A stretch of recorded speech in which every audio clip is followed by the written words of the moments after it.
Hakim-Hakim pasal 16. Simson di Gaza. Pada suatu kali ketika Simson pergi ke Gaza, dilihatnya di sana seorang perempuan sundal, lalu menghampiri dia. Ketika diberitahukan kepada orang-orang Gaza, Simson telah datang ke sini, maka mereka mengepung tempat itu dan siap menghadang dia. Semalam-malaman itu di pintu gerbang kota, tetapi semalam-malaman itu mereka tidak berbuat apa-apa karena pikirnya nanti pada waktu fajar kita akan membunuh dia. Tetapi Simson tidur di situ sampai tengah malam. Pada waktu tengah malam bangunlah ia, dipegangnya kedua daun pintu gerbang kota itu. Dan ketika tiang pintu dicabutnya lah semuanya serta palangnya. Diletakkannya di atas kedua bahunya, lalu semuanya itu diangkatnya ke puncak gunung yang berhadapan dengan Hebron. Simson dan Delila.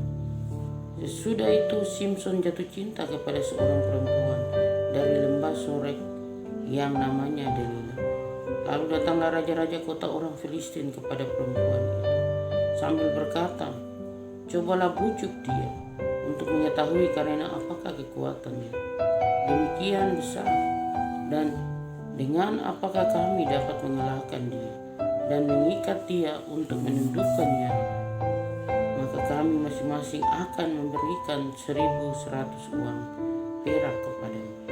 Lalu berkatalah Delila kepada Simson, "Ceritakanlah kiranya kepadaku, karena apakah kekuatanmu demikian besar, dan dengan apakah engkau harus diikat untuk ditundukkan?" Jawab Simson kepadanya, "Jika aku diikat dengan 7 tali busur yang baru, yang belum kering, maka aku akan menjadi lemah dan menjadi seperti orang lain, manapun juga." Lalu raja kota orang Filistin membawa ke-7 tali busur yang baru yang belum kering kepada perempuan itu, dan ia mengikat Simson dengan tali-tali itu. Sedang di kamarnya ada orang bersiap-siap. Kemudian berserulah perempuan itu kepadanya, "Orang-orang Filistin menyergap engkau, Simson." Tetapi ia memutuskan tali-tali busur itu seperti tali rami yang terbakar putus apabila kena api, dan tidaklah ketahuan di mana duduk kekuatannya itu. Kemudian berkatalah Delila kepada Simson, "Sesungguhnya engkau telah mempermain-mainkan dan membohongi aku. Sekarang ceritakanlah kiranya kepadaku dengan apa engkau dapat diikat." Jawabnya kepadanya, "Jika aku diikat tera-tera dengan tali baru yang belum terpakai untuk pekerjaan apapun, maka aku akan menjadi lemah dan menjadi seperti orang lain, manapun juga." Kemudian Delila mengambil tali baru, diikatnya lah dia dengan tali-tali itu, dan berseru kepadanya, "Orang-orang Filistin menyergap engkau, Simson. Di kamar ada orang bersiap-siap, tetapi tali-tali itu diputuskannya tanggal dari tangannya, seperti benang saja." Berkatalah Delila kepada Simson, "Sampai sekarang engkau telah mempermain-mainkan dan membohongi aku. Ceritakanlah kepadaku dengan apakah engkau dapat diikat." Jawabnya kepadanya, "Kalau engkau menenun ke-7 rambut jalinku bersama-sama dengan luncing lalu mengokohkannya dengan patok, maka aku akan menjadi lemah dan menjadi seperti orang lain, manapun juga." Kemudian perempuan itu mengokohkan lagi tenunan itu dengan patok, lalu berserulah ia kepadanya, "Orang-orang Filistin menyergap engkau, Simson." Tetapi ketika ia terjaga dari tidurnya, disentaknya lepas patok tenunan dan luncing itu. Berkatalah perempuan itu kepadanya, "Bagaimana mungkin engkau berkata, 'Aku cinta kepadamu,' padahal hatimu tidak tertuju kepadaku? Sekarang telah 3 kali engkau mempermain-mainkan aku dan tidak mau menceritakan kepadaku. Karena apakah kekuatanmu demikian besar?" Lalu setelah perempuan itu berhari-hari merengek-rengek kepadanya dan terus mendesak-desak dia, ia tidak dapat lagi menahan hati, sehingga ia mau mati rasanya. Maka diceritakannya lah kepadanya segala isi hatinya, katanya Kepadaku tidak pernah kena pisau cukur, sebab sejak dari kandungan ibuku, aku ini seorang nasir Allah.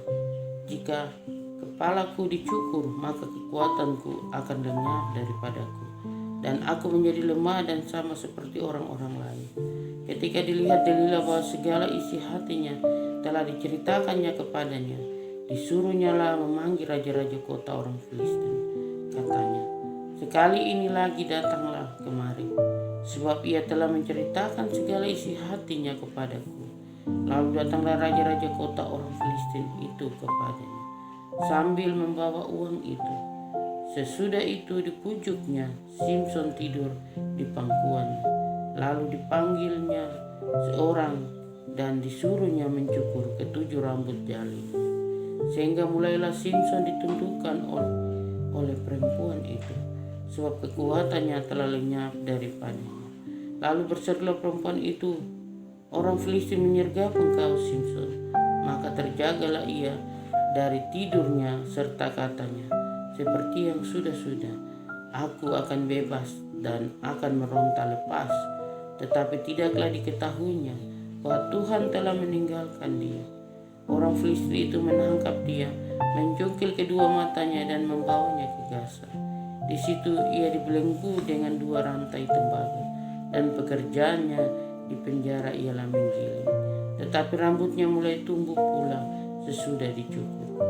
Simson mati. Sudah itu berkumpullah raja-raja kota orang Filistin untuk mengadakan perayaan korban sembelihan yang besar kepada Dagon, Allah mereka, dan untuk bersukaria, kata mereka, telah diserahkan oleh Allah kita ke dalam tangan kita Simson, musuh kita. Dan ketika orang banyak melihat Simson, mereka memuji Allah mereka sambil berseru, telah diserahkan oleh Allah kita ke dalam tangan musuh kita, perusak tanah kita dan yang membunuh banyak teman kita. Ketika hati mereka riang gembira, berkatalah mereka, panggillah Simson untuk melawak bagi kita. Simson dipanggil dari penjara, lalu ia melawak di depan mereka. Kemudian mereka menyuruh dia berdiri di antara tiang-tiang. Berkatalah Simson kepada anak yang menuntun dia, lepaskanlah aku dan biarkanlah aku meraba-raba tiang-tiang penyangga rumah ini, supaya aku dapat bersandar padanya. Adapun gedung itu penuh dengan laki-laki dan perempuan.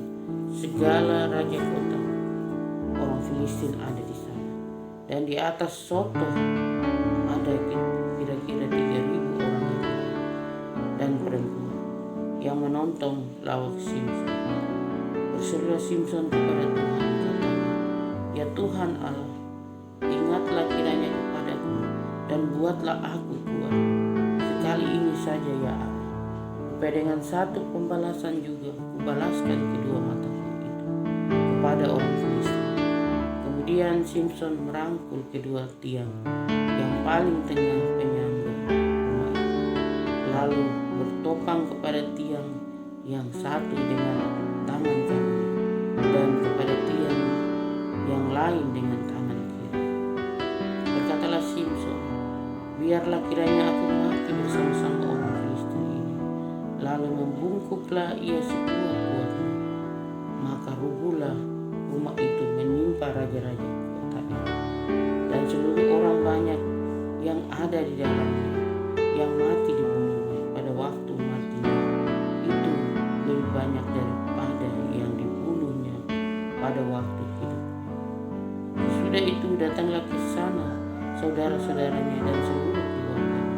Mereka mengangkat dia dan membawanya dari sana, lalu menguburkannya di antara Sora dan Esitaol di dalam kubur Manoah ayahnya. Dia memerintah sebagai hakim atas orang Israel 20 tahun lamanya. Hakim-hakim pasal 11. Patung sembah. Ada seorang dari pegunungan Efraim, Mika. Berkatalah ia kepada ibunya, uang perak yang 1.100 itu yang diambil orang daripadamu dan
kaum Yehuda, ia seorang Lewi, dan tinggal di sana sebagai pendatang. Lalu orang itu keluar dari kota Betlehem Yehuda untuk menetap sebagai pendatang di mana saja ia mendapat rumah. Dan dalam perjalanannya itu sampailah ia ke pegunungan Efraim di rumah Mika. Bertanyalah Mika kepadanya, "Engkau dari mana?" Jawabnya padanya, "Aku orang Lewi dari suku Betlehem Yehuda, dan aku pergi untuk menetap sebagai pendatang di mana saja aku mendapat tempat." Lalu kata Mika kepadanya, "Tinggallah padaku dan jadilah bapa dan imam bagiku. Maka setiap tahun aku akan memberikan kepadamu 10 uang perak, sepasang pakaian serta makananmu." Orang Lewi itu setuju dan tinggal padanya. Maka orang muda itu menjadi seperti salah seorang anaknya sendiri. Mika mentadbiskan anak Lewi itu. Orang muda itu menjadi imamnya dan diam di rumah Mika. Lalu kata Mika, "Sekarang tahulah aku bahwa Tuhan akan berbuat baik kepadaku, karena ada seorang Lewi menjadi imamku." Hakim-Hakim pasal 18. Patung sembahan Mika dirampas oleh Bani Dan. Pada zaman itu tidak ada raja di antara orang Israel, dan pada zaman itu suku Dan sedang mencari milik pusaka untuk menetap. Sebab sampai hari itu mereka belum juga mendapat bagian milik pusaka di tengah-tengah suku-suku Israel. Sebab itu Bani Dan menyuruh dari kaumnya 5 orang dari seluruh jumlah mereka, semuanya orang-orang yang gagah perkasa, yang berasal dari Sora dan Estayor, untuk mengintai negeri itu dan menyelidikinya, serta berkata kepada mereka, "Pergilah menyelidiki negeri itu." Ketika orang-orang itu sampai ke gunungan Efraim di rumah Mika, bermalamlah mereka di sana. Ketika mereka ada dekat rumah Mika itu, dikenal mereka logat orang muda suku Lewi itu. Lalu singgahlah mereka ke sana dan berkata kepadanya, "Siapakah yang membawa engkau kemari? Apakah pekerjaanmu dan urusanmu di sini?" Katanya kepada mereka, "Begitulah dilakukan Mika kepada. Ia menggaji aku dan aku menjadi imamnya."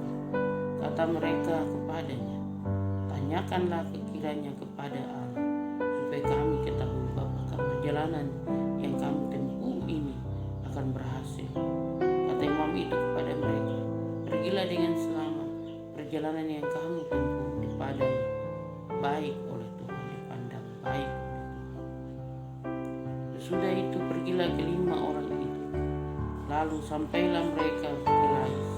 Dilihat mereka lah bahwa rakyat yang diam di sana hidup dengan tentram, menurut adat orang Sidon, aman dan tentram. Orang-orang itu tidak kekurangan apapun yang ada di muka bumi, malah kaya hati. Mereka tinggal jauh dari orang Sidon dan tidak bergaul dengan siapapun juga.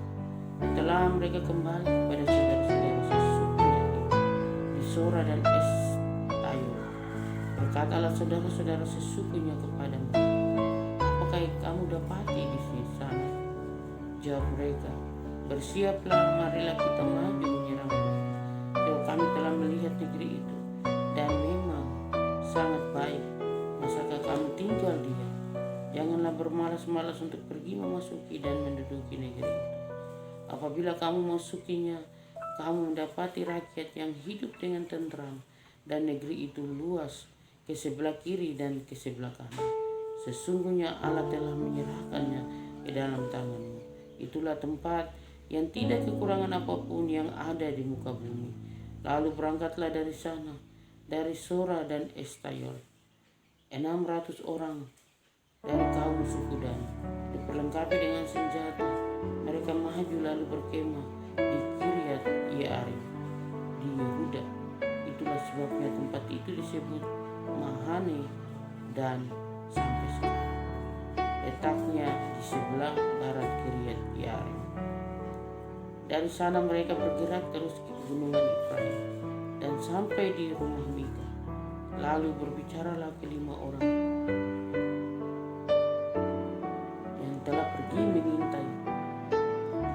Lais itu. Katanya kepada saudara-saudara sesuku, tahukah kamu bahwa dalam rumah-rumah ini ada efod, terafim, patung pahatan, dan patung tuangan? Oleh sebab itu, insafilah apa yang akan kamu perbuat. Kemudian mereka menuju ke tempat itu, lalu sampai di rumah orang muda suku Lewi itu, di rumah Mika, dan menanyakan apakah ia selamat. Sementara ke-600 orang dari Bani Dan yang diperlengkapi dengan senjata itu tinggal berdiri di pintu gerbang. Maka kelima orang yang telah pergi mengintai negeri itu berjalan terus masuk ke dalam, lalu mengambil patung pahatan efod, terafim, dan patung tuangannya. Adapun imam itu berdiri di pintu gerbang bersama-sama dengan ke-600 orang yang diperlengkapi dengan senjata itu. Tetapi setelah yang lain-lain itu masuk ke dalam rumah Mika dan mengambil patung pahatan, efod, terafim, dan patung tuangan itu, berkatalah imam itu kepada mereka, berbuat apakah kamu ini? Tetapi jawab mereka kepadanya, diamlah, tutup mulut, ikutlah kami dan jadilah bapa dan imam. Apakah yang lebih baik bagimu, menjadi imam untuk seisi rumah satu orang, atau menjadi imam untuk suatu suku dan kaum di antara orang Israel? Maka gembiralah hati imam itu, diambilnyalah efod, terafim, dan patung pahatan itu, lalu masuk ke tengah-tengah orang banyak. Kemudian kembalilah mereka dan pergi dengan anak-anak, ternak, dan barang-barang yang berharga ditempatkan di depan. Ketika mereka telah jauh dari rumah Mika, digerakkanlah orang-orang dari rumah-rumah yang di dekat rumah Mika, dan orang-orang itu mengejar Bani Dan. Mereka memanggil Bani Dan, maka berbaliklah orang-orang itu dan berkata kepada Mika, mau apa engkau dengan menyerahkan orang? Lalu jawabnya, Allahku yang kubuat serta imam juga kamu apa? Lalu kamu pergi, apakah lagi yang masih tinggal padaku? Bagaimana perkataanmu itu kepadaku? Mau apa engkau? Berkatalah Bani Dan kepadanya, janganlah suaramu kedengaran lagi kepada kami. Nanti ada orang yang menyerang engkau karena sakit hati, dan dengan demikian engkau serta seisi rumahmu kehilangan nyawa. Lalu Bani Dan melanjutkan perjalanannya, dan Mika, setelah dilihatnya mereka itu lebih kuat daripadanya, berpalinglah ia pulang ke rumahnya. Lalu Bani Dan dengan membawa barang-barang yang dibuat Mika, juga imamnya, mendatangi Lais, yakni rakyat yang hidup dengan aman dan tentram. Mereka memukul orang-orang itu dengan mata pedang, dan kotanya dibakar. Tidak ada orang yang datang menolong, sebab kota itu jauh dari Sidon, dan orang-orang kota itu tidak bergaul dengan siapapun juga. Letak kota itu di lembah Bet Rehob. Kemudian Bani Dan membangun kota itu dan kembali dan diam di sana. Mereka menamai kota itu Dan, menurut nama bapa leluhur mereka, yakni Dan, yang lahir bagi Israel. Tetapi nama kota itu dahulu adalah Lais. Bani Dan menegakkan bagi mereka sendiri patung pahatan itu. Lalu Yonatan bin Gersom bin Musa bersama-sama dengan anak-anaknya menjadi imam bagi suku Dan, sampai penduduk negeri itu diangkut sebagai orang bumi. Demikianlah mereka menempatkan bagi mereka sendiri patung pahatan yang telah dibuat Mika itu, dan patung itu ada di sana selama rumah Allah ada di Silo. Hakim-Hakim pasal 19.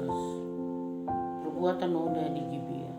Terjadilah pada zaman itu ketika tidak ada orang di Israel, raja di Israel, bahwa di balik pegunungan Efraim ada seorang Lewi tinggal sebagai pendatang. Ia mengambil seorang gundik dari Betlehem Yehuda, tetapi gundiknya itu berlaku serong terhadap dia, dan pergi daripadanya ke rumah ayahnya di Betlehem Yehuda, lalu tinggal di sana 4 bulan lamanya. Berkemaslah suaminya itu, lalu pergi menyusul perempuan itu.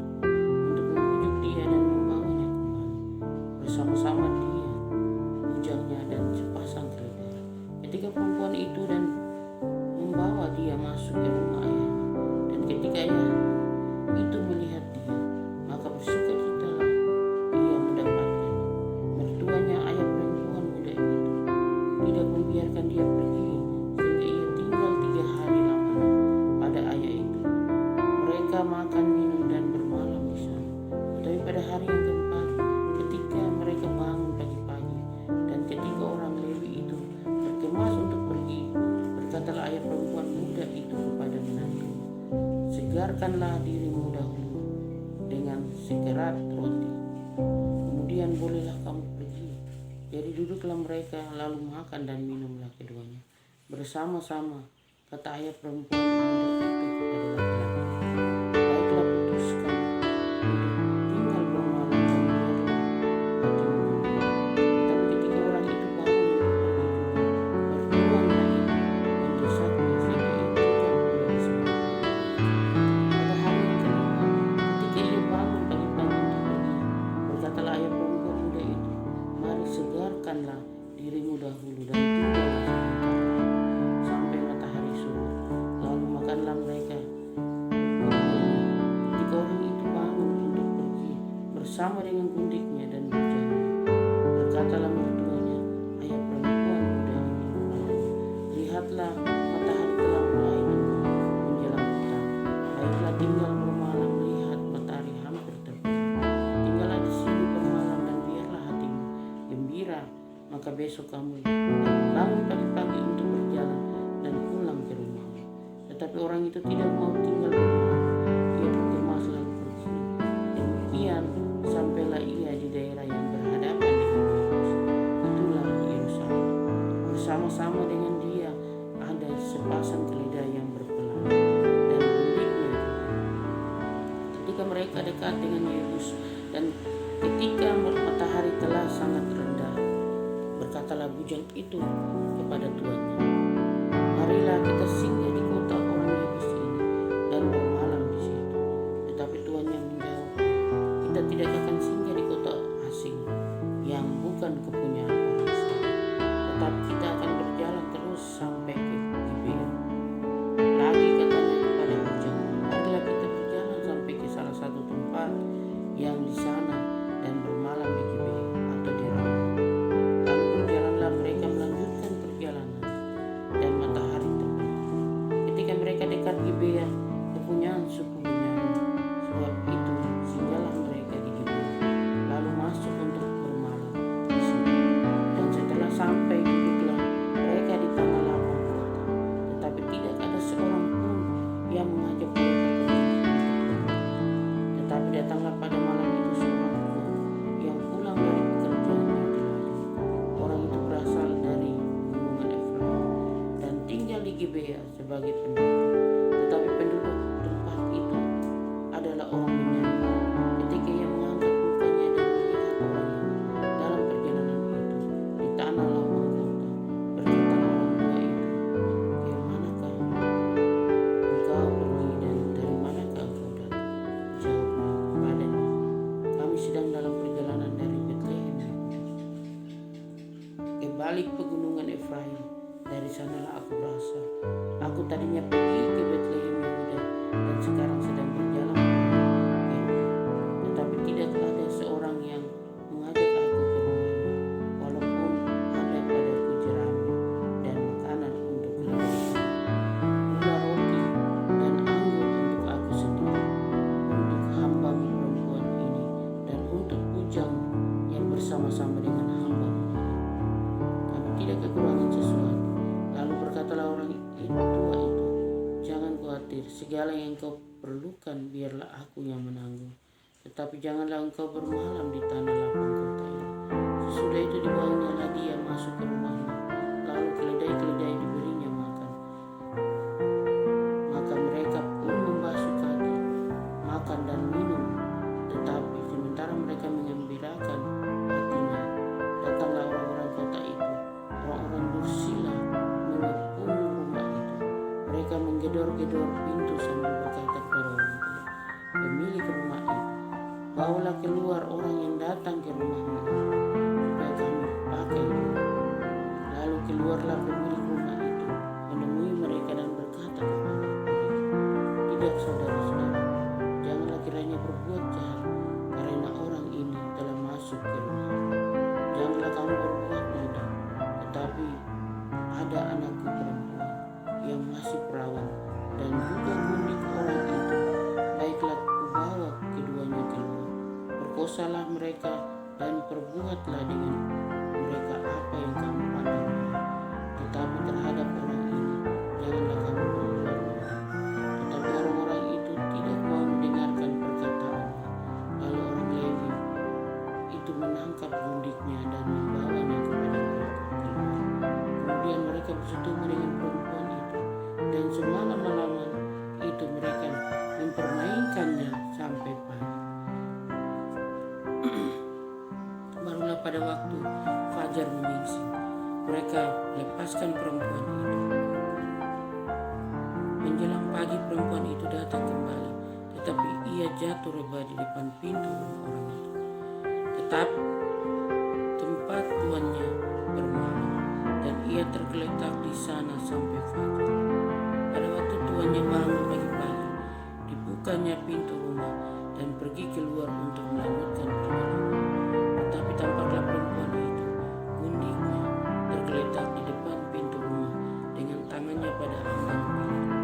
Berkatalah ia kepada perempuan itu, "Bangunlah, marilah kita pergi." Tetapi tidak ada jawabannya. Lalu diangkatnyalah mayat itu ke atas keledai. Berkemaslah ia, kemudian pergi ke tempat kediamannya. Sesampai di rumah, diambilnyalah pisau, dipenggamnyalah mayat gundiknya, dipotong-potongnya menurut tulang-tulang menjadi 12 potongan, lalu dikirimnya ke seluruh daerah orang Israel. Dan setiap orang yang melihatnya berkata, "Hal yang demikian belum pernah terjadi dan belum pernah terlihat sejak orang Israel berangkat keluar dari tanah Mesir sampai sekarang. Perhatikanlah itu, pertimbangkanlah, lalu berbicara." Hakim-Hakim pasal 20. Peperangan orang Israel melawan Bani Benyamin. Lalu majulah semua orang Israel dari Dan sampai Bet-Shean, dan juga dari tanah Gilead. Berkumpullah umat itu secara serentak menghadap di Mispa. Maka berdirilah para pemuka dari seluruh bangsa itu, dari segala suku orang Israel, memimpin jemaah umat yang jumlahnya 400.000 orang, berjalan kaki yang bersenjata pedang. Kedengaranlah kepada Bani Benyamin bahwa orang Israel telah maju ke Mispa. Berkatalah orang Israel, "Ceritakan bagaimana kejahatan itu terjadi." Lalu orang Lewi, suami perempuan yang berbunuh itu menjawab, "Aku sampai dengan gundiku di Gibea, kepunyaan suku Benyamin, untuk bermalam di sana." Lalu warga-warga kota Gibea itu mendatangi aku dan mengepung rumah itu pada malam hari untuk menyerang aku. Mereka bermaksud membunuh aku, tetapi gundiku diperkosa mereka sehingga mati. Maka kuambillah mayat gundiku, kupotong-potong dia dan kukirimkan ke seluruh daerah milik pusaka orang Israel. Sebab orang-orang itu telah berbuat mesum dan berbuat noda di antara orang Israel. Sekarang kamu sekalian, orang Israel, telah ada di sana, berikanlah di sini pertimbangan dan nasihatnya. Kemudian bangunlah seluruh bangsa itu dengan serentak sambil berkata, "Seorang pun daripada kita takkan pergi ke kemahnya, seorang pun daripada kita takkan pulang ke rumahnya. Inilah yang akan dilakukan kepada Gibea, memeranginya dengan membuang undi. Kita akan memilih dari seluruh suku Israel 10 orang dari tiap-tiap 100 orang dari tiap-tiap 1.000 orang dari tiap-tiap 10.000 untuk mengambil bekal bagi laskar ini, supaya sesudah mereka datang dilakukan kepada Gibea Benyamin setimpal dengan segala perbuatan yang telah diperbuat di antara orang Israel." Demikianlah orang Israel berkumpul melawan kota itu, semuanya bersekutu dengan serentak. Kemudian suku-suku Israel mengirim orang kepada seluruh suku Benyamin dengan pesan apa macam kejahatan yang terjadi di antara kamu itu. Maka sekarang serahkanlah orang-orang itu, yakni orang-orang Dursila yang di Gibea itu, supaya kamu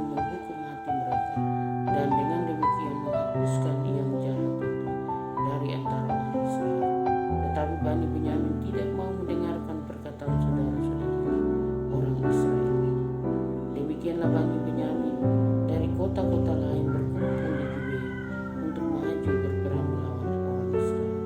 Pada hari itu dihitunglah jumlah Bani Benyamin dari kota-kota mereka,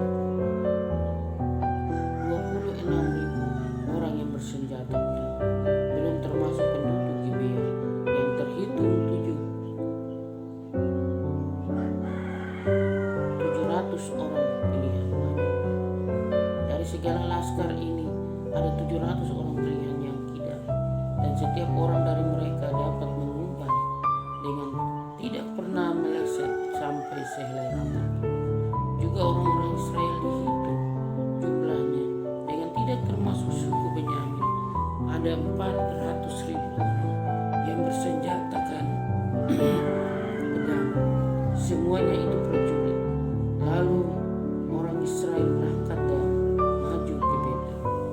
Di sana mereka bertanya kepada Allah, siapakah dari kaum yang telah terdahulu maju berperang melawan Bani Benyamin? Jawab Tuhan, suku Yehuda lah lebih dahulu. Lalu orang-orang Israel bangun pagi-pagi dan berkemah mengepung Gibea.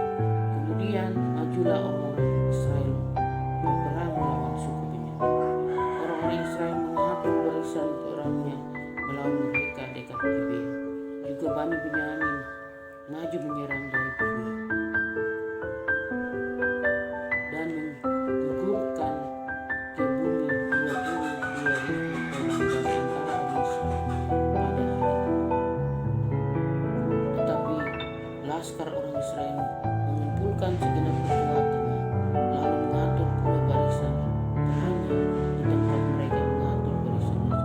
Kemudian pergilah orang-orang Israel lalu menangis di hadapan Tuhan sampai petang. Sesudah itu mereka bertanya kepada Tuhan, akan pergi pulakah kami berperang melawan Bani Benyamin, saudara kami itu?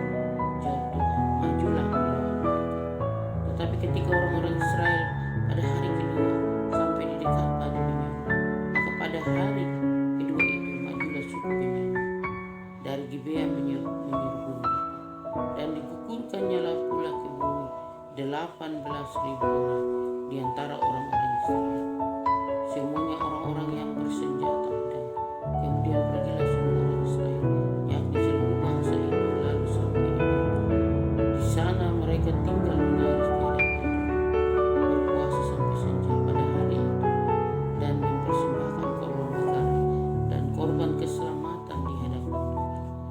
Dan orang-orang Israel bertanya kepada Tuhan pada waktu itu, ada di sana tabut perjanjian Allah, dan Pinehas bin Eleazar bin Harun menjadi imam Allah pada waktu itu. Kata mereka, haruskah kami maju sekali lagi untuk berperang melawan Bani Benyamin, saudara kami itu, atau haruskah kami hentikan itu? Jawab Tuhan, majulah, sebab besok aku akan menyerahkan mereka ke dalam tanganmu. Lalu orang Israel menempatkan penghadang-penghadang sekeliling Gibea. Pada hari ketiga majulah orang-orang Israel melawan Bani Benyamin dan mengatur barisannya melawan Gibea seperti yang sudah-sudah. Maka majulah Bani Benyamin menyerbu laskar itu. Mereka terpancing dari kota, dan seperti yang sudah-sudah mereka mulai menyerang laskar itu, dan kedua jalan raya, yang satu menuju ke Betel dan yang lain ke Gibea melalui padang, sehingga terbunuh beberapa orang, kira-kira 30 orang di antara orang Israel. Maka kata Bani Benyamin, orang-orang itu telah terpukul kalah oleh kita seperti semula. Tetapi orang-orang Israel telah bermufakat lebih dahulu. Lalu kita lari dan memaki mereka dari kota di jalan-jalan. Jadi orang Israel bangun dari tempatnya dan mengatur barisannya di Baal-Tamar. Sedang orang Israel yang menghadang itu tiba-tiba keluar dari tempatnya, yakni tempat terbuka dekat Betel, dan sampai di depan Gibea sebanyak 10.000 orang pilihan dari seluruh Israel. Pertempuran itu dahsyat, tetapi Bani Benyamin tidak tahu bahwa malapetaka